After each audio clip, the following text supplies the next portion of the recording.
नमस्कार दोस्तों, मैं प्रधान सिंह बंजारा। ये जो मेरे सामने जो बैठे हुए हैं चाचा, कुछ अपने लफ्ज़ों में कुछ बयां करना चाहते हैं और अपने देश की आर्थिक स्थिति और आर्थिक स्थिति के कारण उनको थोड़ा कुछ बताना चाहेंगे देश को। थोड़ा आप देखिए और सुनिए। नमस्कार, अस्सलाम वालेकुम। क्या करें, जब देश की बातें जब बोलने में या किसी से जुबानी सुनने में आता है ना, तो अच्छी बात है क्या जो दिल में पड़ी कोई नेता हमारे देश से अगर आपस से गुजर चुका है वो उसकी यादें आती है तो आंखों में आंसू भर आता है। जैसे हमारे देश में आज़ादी के बाद एक पीएम मिला, मोरारजी देसाई। वो बेहद हमें प्यारा था, लेकिन अफसोस कि वो बेचारे की हुकूमत 14 महीने चल पाई, क्योंकि उसी वक्त खालिस्तान का मामला उठा था पंजाब में। 14 महीने में उसको इस्तीफ़ा देना पड़ा। और अब जो हमारे मोदी जी हैं या और भी कोई पीएम हमारे देश से गुजरा है, तो डिपार्टमेंट में कुछ आदमी ऐसे हैं कि बड़े नेताओं को उनकी वजह से शर्मिंदगी उठानी पड़ती है। हमारे अब बाकी पार्टी के जो नेता हैं कहते हैं कि वोट चोरी होता है, ये चोरी होता है। क्यों सर बोलते हैं?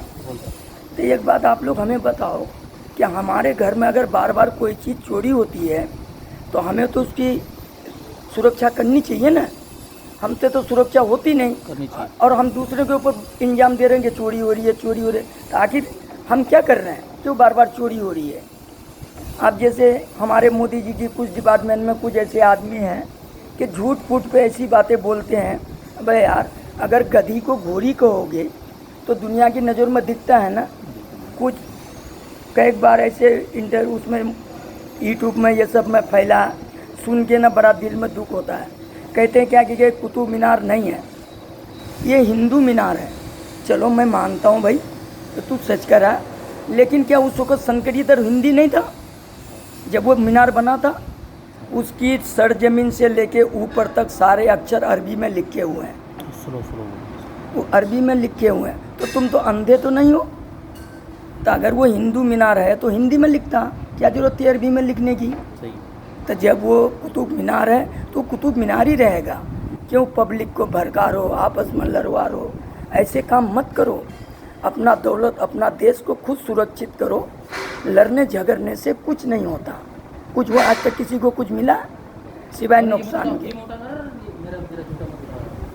हमारे मोरारजी देसाई ऐसा पीएम गुजरे कि मैंने उसको देखा कि वो कुर्सी में बैठते, उस वक्त चीनी का रेट 7 रुपया था, लक्स साबुन 5 रुपया।